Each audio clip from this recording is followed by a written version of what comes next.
selamat datang di diskusi energi FKMTI 2025. Tentunya pada podcast pertama kami, apa kabar semuanya? Saya, Muhayyasin Latifa, akan menemani kalian dalam obrolan inspiratif kali ini dengan tema yang sangat menarik, Geothermal Insight, Energi, Teknologi, dan Harapan.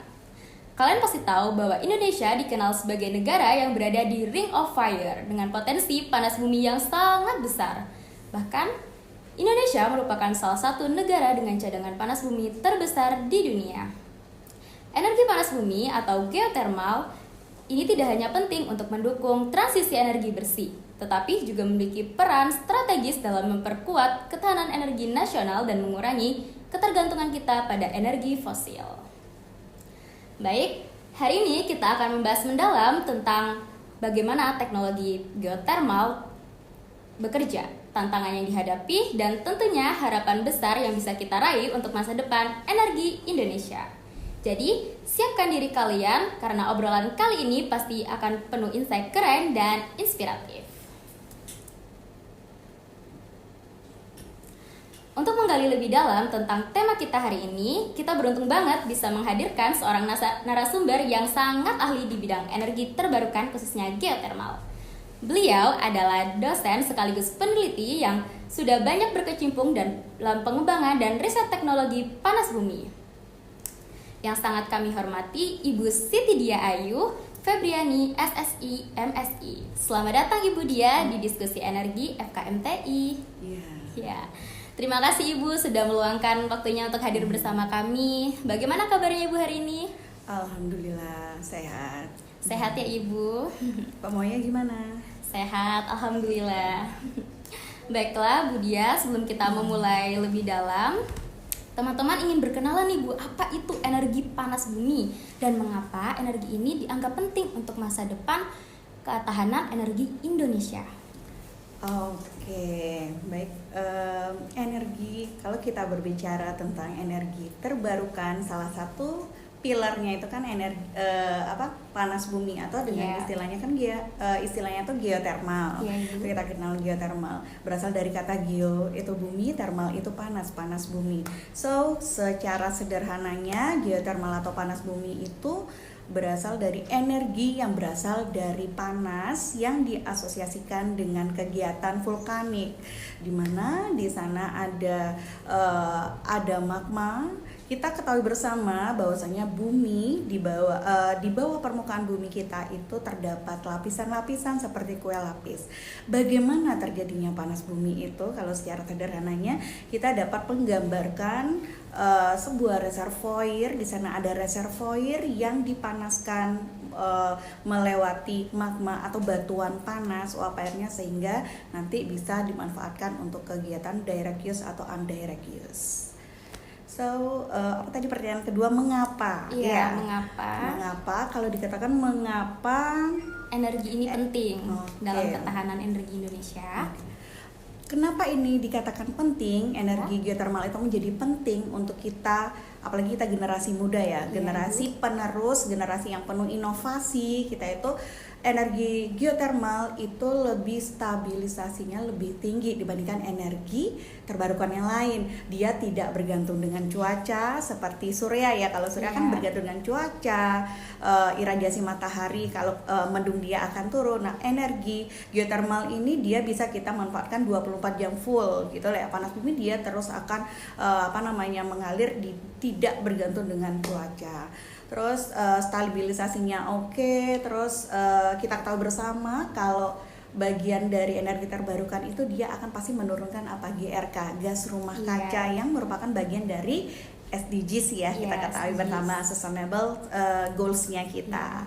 Selanjutnya dengan adanya geothermal ini pasti dapat mendorong pengembangan ekonomi lokal gitu. Iya. Berarti kan tadi Ibu sudah menyinggung tentang bagaimana posisi panas bumi dalam bauran energi nasional, juga potensi yang ada gitu. Mungkin Ibu bisa lebih menjelaskan cara rinci bagaimana potensinya di Indonesia. Secara kan Indonesia tadi tergolong Ring of Fire gitu Bu, negara yang ada di berasosiasi vulkanik gunung berapi. Oke. Jadi kalau kita gambarkan bauran dari kita ketahui ya bauran energi baru terbarukan itu tahun 2024 itu realisasinya masih sekitar kalau saya baca sekitar 13 sampai 15%, padahal target kita itu masih di tahun 2025 itu sekitar 20-an ya, 21%. Ya, 21 sampai 23% itu tergantung ininya ya, artikel yang saya baca sekitar 21 sampai 23%. Nah, itu masih masih berada di bawah ya. Nah, itu kita di tahun 2025 ini masih kita berupaya untuk mencapai target itu. Kalau kita lihat posisinya untuk geothermal di posisi energi terbarukan itu berada di posisi 3. Yang pertama itu energi terbarukan yang pertama itu yang paling banyak yang sudah direalisasikan itu ada hidro atau air. Nah, itu sekitar berapa persen ya? 6 yang sudah dibangkitkan itu 6,7 gigawatt. Setelah hidro, pembangkit tenaga air, yang kedua itu ada pembangkit bioenergi atau biomas, itu sekitar 3,4 sampai 3,6 gigawatt. Selanjutnya, geothermal menempati urutan yang ketiga sekitar 2,4 gigawatt, baru setelah itu ke surya dan energi lain ya, ada surya, ada angin. Nah, jadi posisinya geothermal itu di posisi ketiga setelah air dan bioenergi. Gitu. Tadi kan Ibu sudah sempat juga menyinggung kalau misalnya energi geothermal ini bisa dimanfaatkan 24 jam. Ya, terus-menerus. Di sini mungkin rekan-rekan itu penasaran Bu, bagaimana proses dari eksplorasi hingga bisa menghasilkan energi listrik itu, mungkin Ibu bisa menjabarkan bagaimana caranya? Oke, nah ini yang paling penting ya, gimana dari input, proses, outputnya seperti apa gitu ya. Menghasilkan energi listrik. Nah, jadi input kita tahu bersama, sebelum melaksanakan di sana ada kegiatan eksplorasi dan survei ya. Nah, pertama itu kegiatannya itu adalah survei. Survei itu dibagi survei kegiatan 3G namanya, kita istilahnya kalau di geologi itu ada survei geologi, survei geokimia, dan survei geofisika. Ketiga survei ini untuk dilakukan untuk menemukan wilayah yang berpotensi mempunyai peluang reservoir yang luas, jumlahnya harus luas dong, panas bumi ya. Terus dengan tekanan yang tinggi, karena nanti yang kita manfaatkan untuk listrik itu bukan airnya, tapi uapnya, uap dengan tekanan tinggi. Setelah kegiatan survei 3G itu, selanjutnya kita survei namanya eksplorasi. Dibangun pengoboran awal untuk menentukan cakupan luasan. Kalau di survei kita bisa memapping ya, survei 3G itu kita mapping wilayahnya berapa kilometer misalkan ya, berapa meter ataupun kilometer. Nah, selanjutnya dilakukan pengoboran awal di satu titik untuk melihat seberapa tekanannya itu seberapa tinggi dan seberapa luas. Tapi ini karena tahap survei itu tahap semuanya estimasi, bukan hipotesis. Jadi kita itu secara rigidnya tidak bisa mengetahui dengan pasti di bawah permukaan bumi kita itu seberapa luas setiap lapisan, seberapa luas reservoir kita, arah mengalir fluidanya kemana, itu tidak bisa secara pasti. Kita pernah mendengar mungkin ya ada case-case yang kesalahan pengeboran, di mana pengoboran awalnya salah sehingga menimbulkan dampak kerugian. Itu resikonya.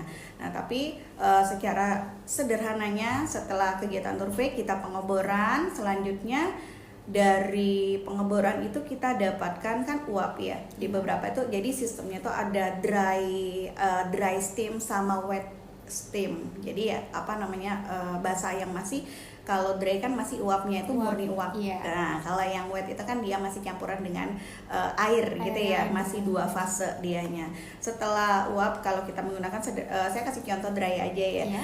Dry steam itu setelah kita dapatkan, kita bor gitu ya, ada kegiatan pengoboran uap atau steamnya itu nanti digerakkan ke ke turbin, ke generator, ke listrik. Secara sederhananya kan kita tahu sistem listrik itu seperti itu ya, di PLN juga ya. Kalau kita di listrik PLN bagaimana di uap pembangkit listrik tenaga PLTP yang di Python misalkan itu kan berbahan bakar batu bara, prosesnya itu kan dari generator turbin generator ke listrik, habis itu dari listrik ke transformator yang dialirkan ke gardu-gardu itu ya, gardu-gardu baru dialirkan ke rumah ke konsumen. Yes, gitu. Nah, seperti itu. Ya, tadi kan Ibu sudah menjelaskan dengan beberapa upaya dengan cara eksplorasi, dengan teknik 3G juga. Namun di sini kami mendapat informasi tentang beberapa permasalahan, misalnya kasus di Sorik Merapi yang ada di Sumatera Utara, di mana insiden kebocoran gas menyebabkan beberapa warga terdampak berdasarkan kasus seperti ini. Sebentar Ibu, saya lampirkan data pendukungnya.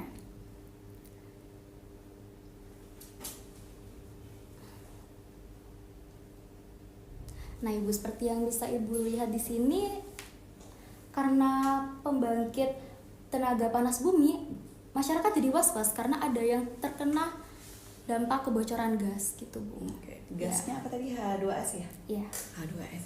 Oke. Setiap proyek itu pasti punya resiko. Iya benar, resiko. Kalau tidak ada proyek yang tidak ada resiko. Kalau ada resiko berarti kita harus bersiap untuk mitigasi ya. Namanya mitigasi. Nah, bagian mungkin case ini sebagian kecil yang tercapture di sosial media, kasusnya di tahun lalu ya, 2024. Nah, salah satu gas memang resiko dari pengembangan wilayah kerja panas bumi atau WKP ya, wilayah kerja panas bumi itu salah satunya itu memang ada gas beracun H2S. Sebenarnya tidak hanya ada H2S tapi ada CO2 gitu ya, ada SO juga ya, itu yang berbahaya. Tapi H2S ini walaupun dia kandungannya kecil sekali, itu sudah sangat menimbulkan dampak yang signifikan ya ke sistem kesehatan kita, bisa pusing, mual, dan bahkan yang paling fatal itu kematian. Gitu kan. Nah, tapi dengan adanya kasus ini jangan menutup diri kita ya untuk ada risiko seperti ini, berarti kita nggak baik nih, kita tutup nih proyek pembangkit listrik tenaga panas bumi. Padahal panas bumi itu kan yang paling cukup besar lah penyumbang dari EBT, bauran energi terbarukan. Jadi ini menurut saya ini bisa dijadikan pembelajaran untuk pengembangan WKP untuk selanjutnya. Jadi kita bisa mitigasi untuk kegiatan eksplorasi ini. Misalkan ini kan kebocoran gas ya. Misalkan kita itu bisa memanfaatkan teknologi yang lebih terkini kan. Ada siklusnya PLTP, itu ada siklusnya, ada ada siklus biner, terus ada dry steam, wet stream. Nah itu siklusnya itu seperti biner cycle itu bisa dibuat lebih modern misalkan. Terus H2S itu kita bisa menggunakan misalkan ada sensor yang bisa secara akurat untuk mendeteksi adanya H2S. Jadi sebelum sampai kejadian ada masyarakat yang terkena dampak signifikan sampai misalkan yang parah resikonya, itu sudah terdeteksi dengan adanya kita ada alat untuk pengukur H2S-nya misalkan. Nah itu sudah misalkan di ambang batas dia akan menimbulkan alarm misalkan, sehingga bisa mitigasi. Nah yang perlu kita aware bersama, panas bumi ini, WKP, wilayah kerja panas bumi ini seringkali kan berada di dekat lingkungan masyarakat dan wilayah pertanian. Karena letaknya di pegunungan ya kan Ibu. Wilayah pertanian. Nah itu wilayah pertanian kan terkadang ada masyarakat yang bekerja di wilayah pertanian tersebut. Nah masyarakat yang berada di sekitarnya itu secara tidak langsung kan mendapatkan dampak. Nah ini salah satu dampak negatifnya gitu kan. Ada dampak positifnya yang lainnya juga nanti mungkin yang bisa didiskusikan. Itu sih menurut saya. Iya, kita masih membahas tentang gas H2S nih ya Bu. Selain kasus ini juga ada kasus lain, dan dimana itu tuh apakah menimbulkan pertanyaan, apakah teknologi penangkapannya sudah efektif digunakan di Indonesia? Teknologi untuk menangkap gas H2S itu Bu. Penangkapan. Ya, ini Bu. Hasil investigasi lapangan yang kami maksud. Oke, ini tahun 2021 ya. Iya. Oke.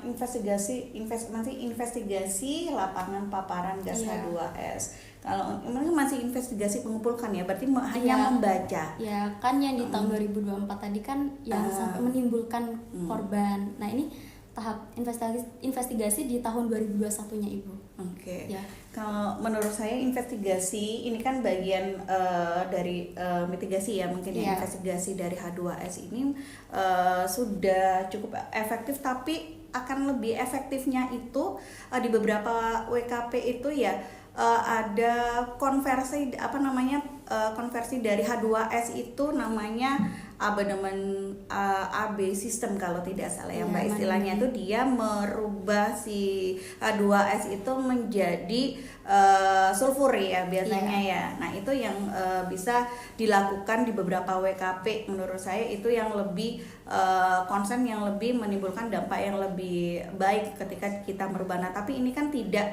di semua WKP itu menggunakan teknologi itu ya, kayaknya masih di wilayah WKP-nya Jawa Barat itu seperti kayaknya di Wayang Windu, di Sumut itu ada serula ya. Nah, kita kenal ada serula itu.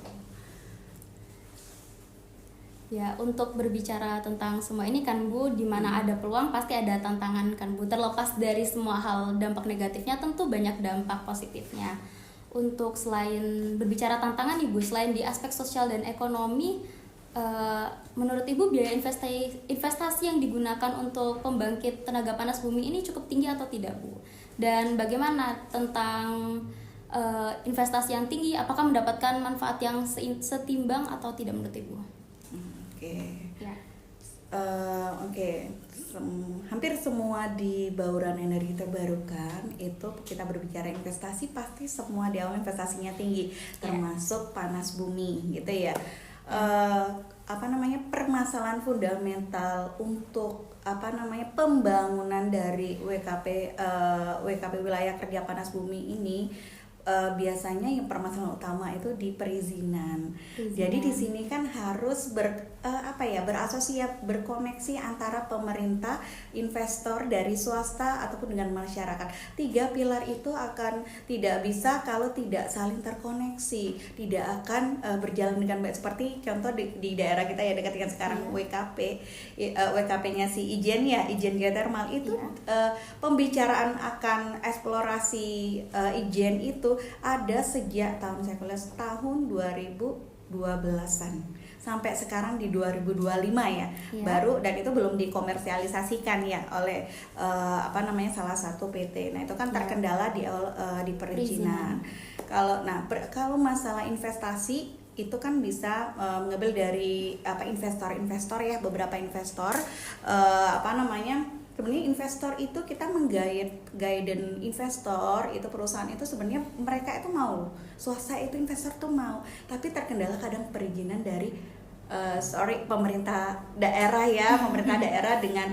dengan dalih nanti ini tercover nggak masyarakat sekitar itu mendapatkan dampak positifnya nggak, diajak menjadi pekerja atau tidak gitu ya. Terus budaya lokal yang tidak sama, misalkan di Jawa Timur dengan di Jawa Barat ya, kita kenal ya masyarakat kita di suku tertentu mungkin berbeda. Nah itu kalau investasi saya rasa selaras nggak tadi ya dengan apa yang didapatkan, yang dibangkitkan. Menurut saya itu kan selaras. Geothermal itu kan punya lifetime untuk kita balik modalnya gitu ya. Itu kalau semua energi terbarukan itu tidak bisa dalam waktu dekat itu kita kembali lagi investasi kita. Gitu. Dia butuh waktu. Semuanya butuh waktu. Ya, butuh waktu yang cukup lama. Itulah kenapa seringkali energi terbarukan itu tidak semua langsung mau terrealisasikan. Saya rasa kalau berbicara tentang selaras apa enggak, manfaat timbal baliknya dan yang dikeluarkan kerasa apa enggak, itu menurut saya sih akan sangat baik. Nah, permasalahan utama lagi itu terkait dengan paradigma masyarakat kita. ke energi terbarukan. Ngapain sih? Misalkan, oh nanti dibangun WKP itu kalau meledak gimana? Nah kemarin kan pernah ya di sekitar kita di Ijen itu kan pada saat pengeboran itu tahun berapa ya, 2021 apa ya, pada saat COVID. Nah itu kan pengeborannya itu keluar ternyata bertekanan tinggi dan itu menimbulkan sedikit dampak negatif untuk ke masyarakat. Nah itu sudah menjadi bom dan alasan masyarakat dan pemerintah daerah untuk mengulur atau mereject perizinan dan lain-lain itu, Mbak. Ya, gitu. Baik Ibu. Kita bahas ini selanjutnya ya Ibu. Oke. Ya, tadi kan saya sempat berbicara di mana ada peluang tentu ada tantangan. Tapi walaupun ada tantangan, peluang pun tetap ada kan Bu. Nah, di sini saya ingin Ibu sedikit bercerita tentang pembangkit geotermal yang implementasinya itu sudah terjadi dan proyeknya beneran nyata, yang dia sukses sehingga kita bisa menjadikan tersebut sebagai pelajaran untuk kita. Oke, sebagai contoh konkret ya untuk pembangunan wilayah kerja panas bumi. Jadi yang paling yang paling terkenal itu Kamojang di Jawa Barat ya. Jawa Barat itu ada misalkan Wayang Windu, WKP Wayang Windu itu dekat gunungnya Wayang Windu itu ya. Itu sekitar tahun 2000-an dengan realisasi yang dibangkitkan sekitar 230-an megawatt. Nah itu ada beberapa sumur produksi, kalau nggak salah 3 ya, sekitar 3-an sumur produksi di tahun 2000-an. Terus ada juga yang bisa kita jadikan contoh di Pulau Sumatera, ada Serula, WKP wilayah kerja panas bumi Serula itu lebih yang dibangkitkan lebih tinggi sekitar 300-an megawatt Mbak itu. Kenapa itu bisa dijadikan pilot lah ya, atau contoh konkret yang kita dapat kita jadikan contoh karena sudah beberapa tahun. Terus dampak masyarakat yang diikutkan itu sudah merasakan dampak positifnya. Nah dampak positif ini kan selain keikutan masyarakat, kalau kita berbicara panas bumi itu kan ada direct use sama indirect use ya. Yang indirectnya kan dari PLTP-nya itu, direct use-nya itu bisa dari pemandian di sekitar Serula itu ada pemandian panas bumi ya, terus ada pengeringan. Nah, produk lokalnya misalkan ada kopra, ada kopi di sana. Itu pengeringannya itu menggunakan dari dari panas buminya itu. Ya, itu berarti ini menyambung ke pariwisata juga ya, Ibu. Ya, di sini kan yang Ibu sebutkan itu dia selaras, alias tidak mengganggu sektor pariwisata. Gimana pendapat Ibu kalau misalnya itu ternyata tidak selaras dengan pariwisata, yang dimana di situ juga sebagai mata pencaharian masyarakat sekitar dan juga sebagai salah satu keunggulan daerah tersebut, daerah yang ada energi tersebut. Kearifan lokal di sana ya, maksudnya bertumpang tindih nggak antara pariwisata yang dari geothermal sama sana maksudnya ya. Iya. Nah, kalau kalau dilihat dari informasi dari website yang ada itu, artikel yang saya baca yang Mbak itu ya harusnya tidak tumpang tindih. Kalau pariwisata misalnya kearifan lokal, mereka kan sudah ada ya, misalkan contohnya tadi pemandian ya. Iya, pemandian itu kan yang selaras ya Bu. Yang selaras. Yang tidak selaras tadi kalau pariwisata kalau yang di Kawah Ijen gitu gimana Bu? Kawah Ijen tuh ada pemandiannya, namanya di Belawan. Iya. Kalau Mbak pernah ke Belawan, itu ke Belawan, ke beda arah dengan yang Kawah Hurung, beda arah kan yang satunya. Ke Belawan itu biasanya sih banyak turis-turis asing ya yang mandi di sana dengan biaya relatif murah juga, dan itu dikelola oleh masyarakat ya, ada masyarakat sekitar yang dikelola secara langsung. Pembayarannya kalau tidak salah cuma 10.000 itu di tahun 2015, karena pernah saya penelitian di sana pada saat itu dapat, karena ramai terus itu Mbak, itu meningkatkan perekonomian yang penjaga di sana, masyarakat salah satu penjaga yang di sana. Nah, itu menurut Ibu apakah bisa berdampak buruk ke pariwisata tersebut kalau misalnya di Kawah Ijen tuh diadakan pembangkit listrik tenaga geotermal? Mungkin dalam studi kelayakan atau analisis lingkungan dan dalam jangka panjang. Kalau mengganggu, saya rasa tidak sih Mbak ya, karena Iya. wilayah untuk reservoir kan wilayah WKP itu cukup luas ya. Iya. Jadi dengan adanya WKP apa namanya rumah produksinya si geothermal itu dengan misalkan pariwisata tadi ya pemandian Iya. itu kan itu tidak dekat jaraknya cukup Berarti jauh Mbak. aman ya, Bu, ya? Aman, tidak akan menimbulkan dampak seperti gas ya tadi. Kalau Iya. gas yang kerasa sekali langsung dampak kesehatannya. Iya. Kalau di pariwisata itu yang pemandian itu tidak akan mengganggu lah, tidak akan mengganggu masyarakat karena letaknya juga tidak yang berdekatan. Kalau berbicara tentang hutan lindung yang ada di sana, menurut Ibu bagaimana?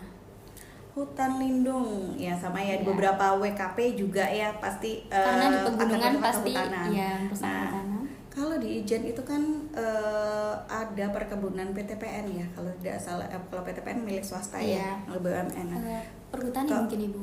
Perhutani mungkin di wilayah beberapa tertentu ya. Nah, Iya. itu perlunya pendekatan persuasif dengan pemerintah daerah gitu ya. Perizinannya harus jelas, wilayah yang interconnect untuk yang dibangkitkan luasannya seberapa itu harus memang perizinan. Kalau mengganggu kegiatan kehutanan, asalkan biasanya ya dinas kehutanan, perhutanan itu biasa asalkan tidak mengubah mengganggu alam, flora atau fauna yang ada Iya. di sana itu harusnya tidak secara undang-undang kehutanan juga tidak akan terganggu gitu. Karena mereka juga kan kita melihat asosiasi fluida panas bumi yang kita lakukan pengobaran atau eksplorasi itu biasanya tidak yang letaknya tidak terlalu mengganggu di wilayah kehutanannya. Setahu saya ya kalau yang di Ijen juga itu pasti kalau sudah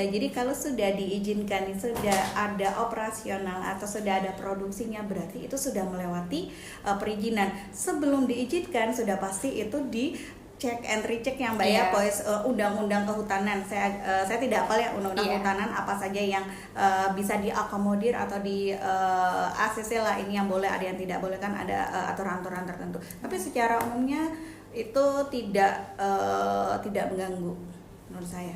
Ya, oke. Berarti untuk membuka itu pun walaupun ada dampak negatifnya, tentu saja lebih banyak dampak positifnya ya Ibu, dan tidak langsung serta-merta langsung membuka gitu. Perlu check and recheck yang seperti Ibu sampaikan tadi. Selanjutnya solusi dan inovasi teknologi. Di sini saya ingin bertanya tuh kayak perkembangan apa saja yang mungkin menjanjikan untuk mengoptimalkan pemanfaatan energi panas bumi di masa depan. Jadi dalam jangka panjang, Bu. Oke, jadi long time ya, jadi long time itu efek jangka panjangnya itu kalau pembangunan geothermal itu kita bisa apa yang bisa kita lakukan untuk mengoptimalkan gitu mengoptimalkan bauran energi dengan geothermal kita banyak yang dibangun di wilayah. Jadi kita itu di Indonesia itu ada 310 titik lokasi yang berasosiasi atau yang sudah disurvei bisa dibangkitkan PLTP-nya. Tapi dari 311 itu hanya beberapa. Tadi kan kita lihat bahwasanya dari total 23% kita baru sekitar 2,4% kan ya, 2,4%, masih sangat jauh gitu ya dari 311 titik itu. Nah, seperti itu. Jadi apa yang perlu kita lakukan untuk mengoptimalkan? Nah, peran kita nih, peran Mbak Muhaya dan teman-teman ya, generasi muda untuk belajar teknologi yang lebih baik. Sekarang kan era digital ya, era AI, era teknologi sudah masif sekali berkembangnya ya. Mungkin dibanding ilmu saya, ilmunya nanti kalian di zaman 10-20 tahun lagi mungkin sudah masif sekali ya perkembangannya. Nah, itu bisa sekarang dengan AI, misalnya teknologi digital untuk pengembangan tadi teknologi, misalkan teknologi reservoir, misalkan untuk sekarang kan ada sensor untuk pembaca reservoir secara realistis atau real time. Nah, itu kan belum ada pembaca reservoirnya Mbak.